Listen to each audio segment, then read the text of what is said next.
Warning: tube amplifiers have lethal voltages inside them. Please do not attempt to build, test, or repair these without understanding and following all safety protocols. Hey y'all! Well, we're going to do probably a pretty long series of videos about building this Elekit TU-8888 push-pull monoblock amplifier. I'm not going to talk about critiquing anything in this series. We're just going to be building it.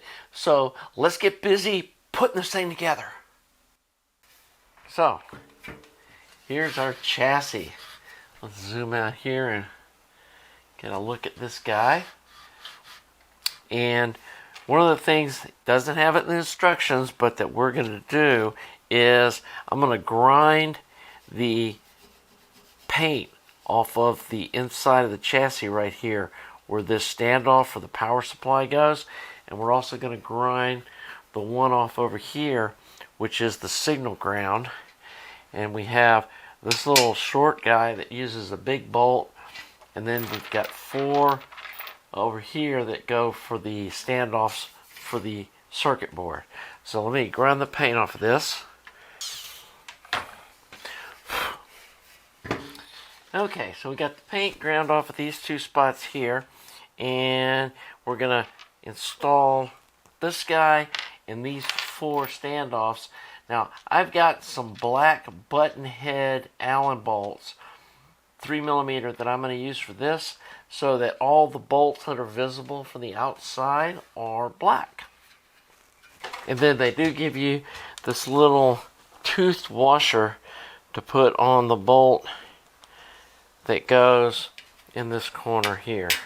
And then previously I put the little feet on, and they just use the little black Phillips head bolts just like this one is. And you can see how these little black Allen bolts look nice on the underside. So the next thing we're going to do is we're going to install our power switch assembly, and it goes in there, and then goes like that, and then you put a screw in here.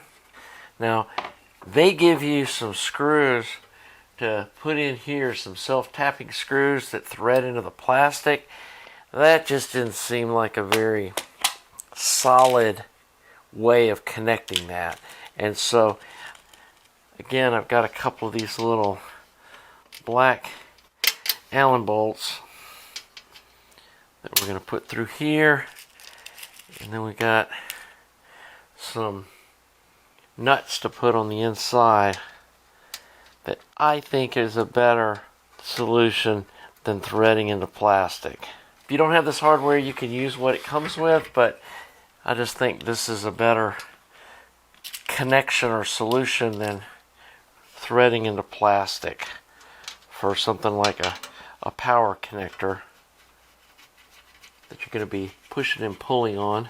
And then when you have this installed correctly, you'll see it's got the 115 volt tab sticking out of the back of the chassis. Okay, so now we have our power switch in, and you can see it sticks out here in the front, and just like that. So the next thing we're going to install is going to be our little speaker jack assembly, and it sits in the back like this. And again, I'm going to use some black Allen bolts rather than the silver little screws that it comes with, just because I think it's going to look nicer. And I really think these silver metal with this faux carbon fiber black looks a lot better than these plastic gold ones do. They don't belong on a $2,000 monoblock.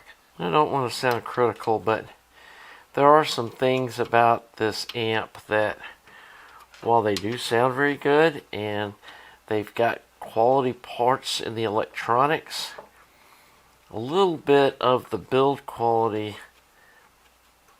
leaves something to be desired. If you can see, this is some really thin metal that this chassis is made out of.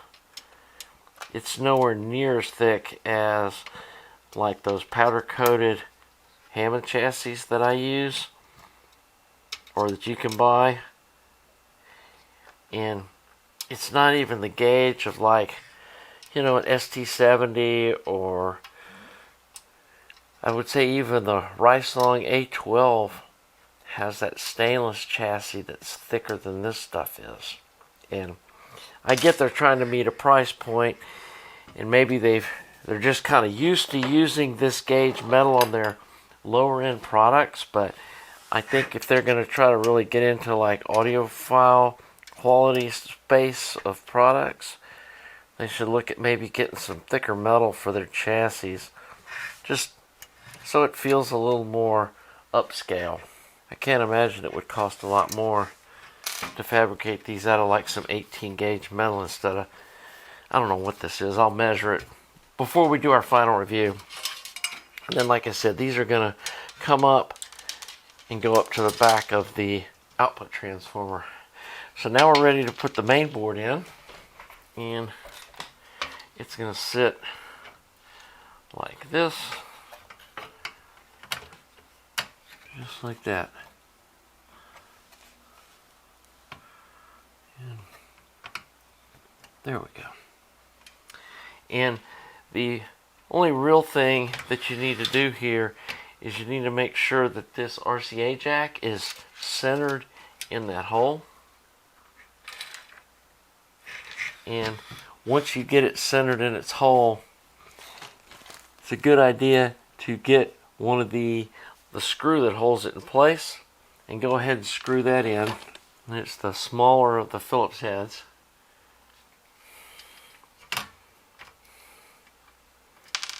And that just kind of keeps that centered in place while you put the other screws in. There we go. And that just keeps that from falling out while you're putting in the rest of the hardware. And then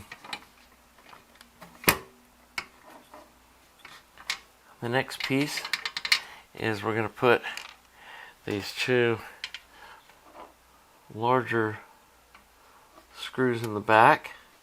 Actually, these are little 3mm guys too, so we're going to use some more of these little black button head screws.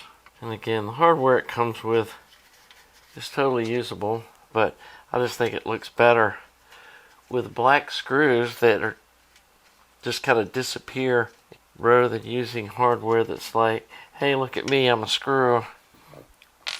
Okay, and so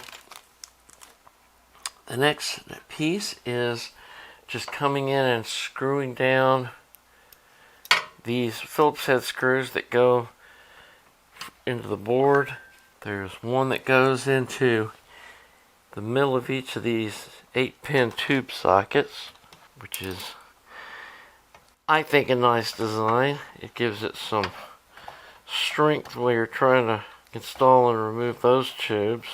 And then there's one final one over here by the meter.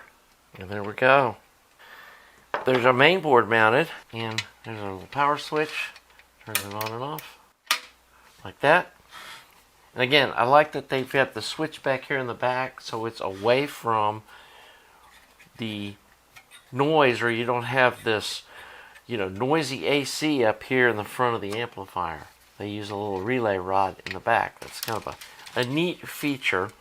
And so, again, this is a skunky mod on the speaker jack wiring, having directed wires to the jacks themselves. And so we're going to go like that, put a little zip tie on there.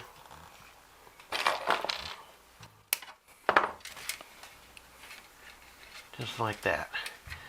And you can see how the wiring just kind of loops like that. There's plenty of room here for doing it like that. So the next thing we're going to do is we're going to start installing our transformers. Okay, so next thing we're going to be doing is mounting the transformers to this tray that they sit on, and we're going to take this guy and set it like this, and then it's going to mount like this, and you just come in here with these little short black screws. You want to make sure you're using short ones. You don't want to screw into the windings of the transformer. That would be like super bad. Make sure they're all started before we tighten them up. Then we're going to flip this over, mount the power transformer, and then we're going to put this whole thing into the bottom of the chassis like that. You have the feedback wires on this outer end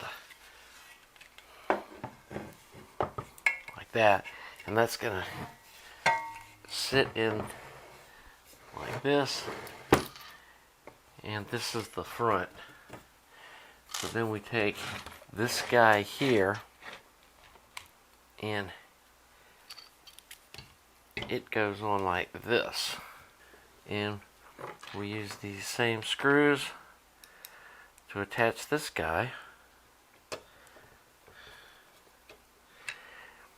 and honestly this is like where probably 80% of the weight of the amplifier is in these two transformers, because the rest of it weighs almost nothing. I'm going to go ahead and get those really good and tight. Okay, so let's get our chassis back up here, and we're going to set these in it. So here's the chassis, and this mounts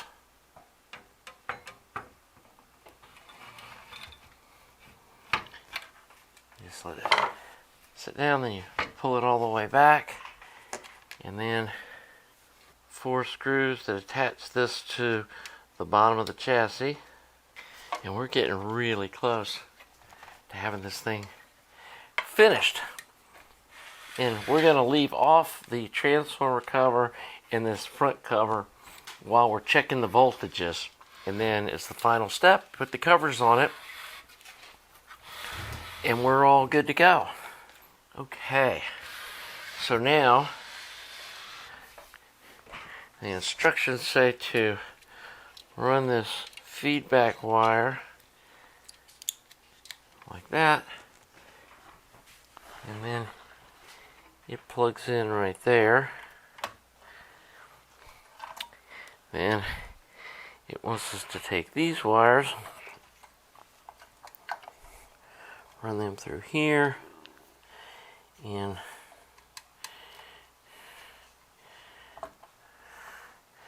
that one plugs in right there, and this one plugs in right there, like that, and then the power one comes through there and plugs in down on the board with the switch. Okay, then we got this guy that loops up and comes in through here, and I'm actually going to give this another little twist like that so that it stays away from those AC power leads. It stays tucked over there. Actually, let's go ahead and do the same with these. We'll give them a little twist like that.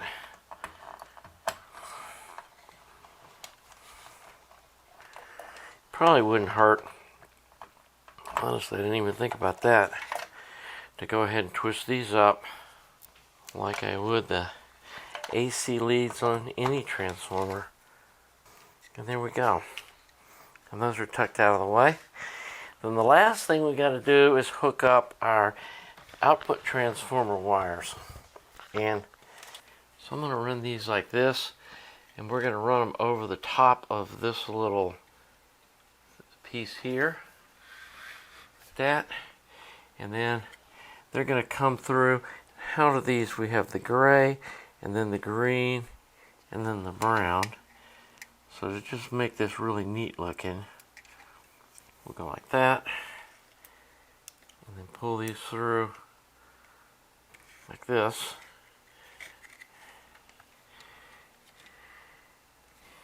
And then we'll get one more little zip tie and go like this.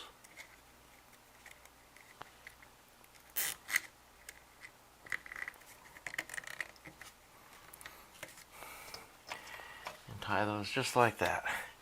And then that big cover sits over the top of that. So then all we have to do is, let me stand this up on its end. And we just need to solder these 3 wires down. So you want to cut it just past where it's going to connect, like that. That.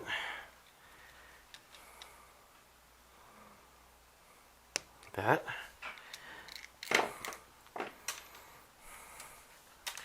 Get our wire strippers.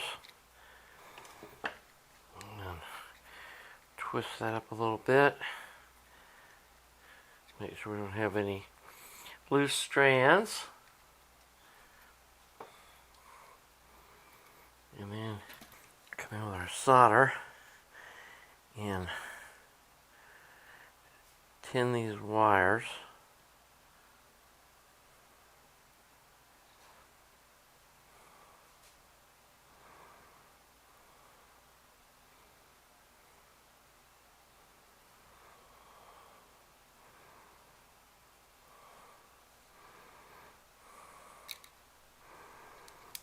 And then solder them onto these pads.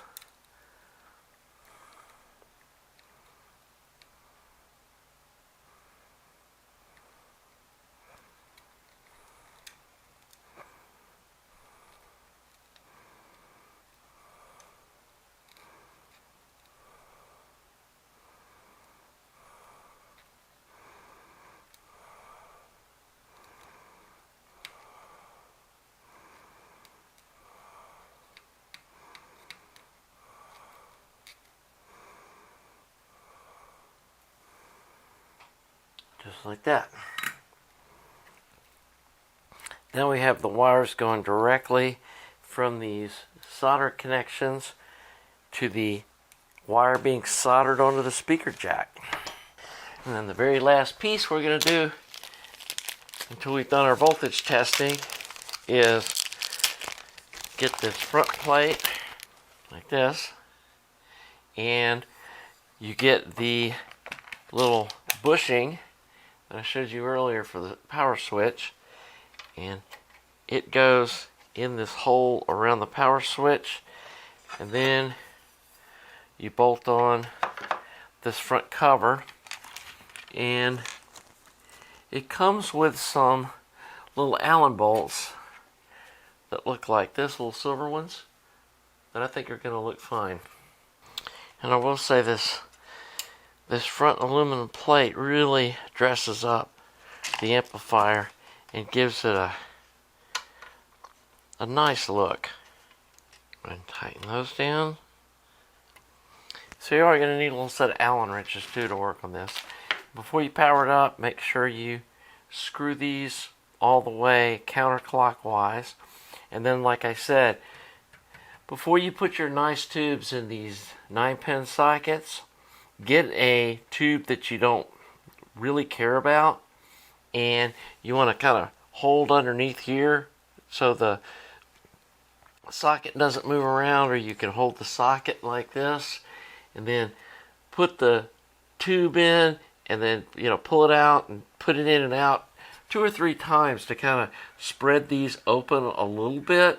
So it's not going to make the tube loose, but it will make installing the really nice new old stock tube much easier and safer than trying to do it the first one, because like I said, I killed a really nice mullered EF86 when I was pushing it in there. It was, and the pins were all in there, and I was pushing it in there a little hard, and I felt something go and it cracked the bottom of it, and the getter instantly turned white and just ruined it. But so that's what the back looks like with our upgraded speaker jacks and our custom wiring that comes up here to the output transformer, which I feel is a really nice upgrade over the little circuit board and plug-in deal that it originally had.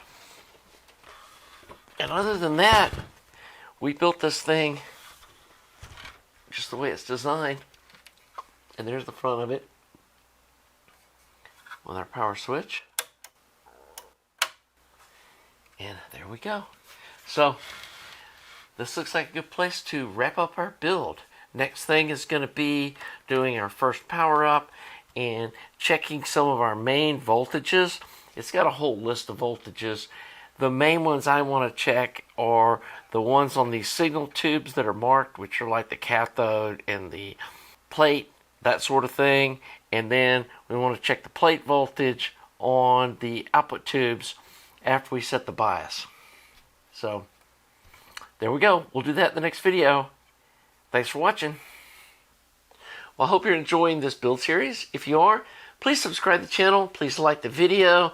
I got this kit from Victor Kung at VK Music up in Canada. I'll put the link below. And as always, DIY audio is fun. So until the next video, have a nice day.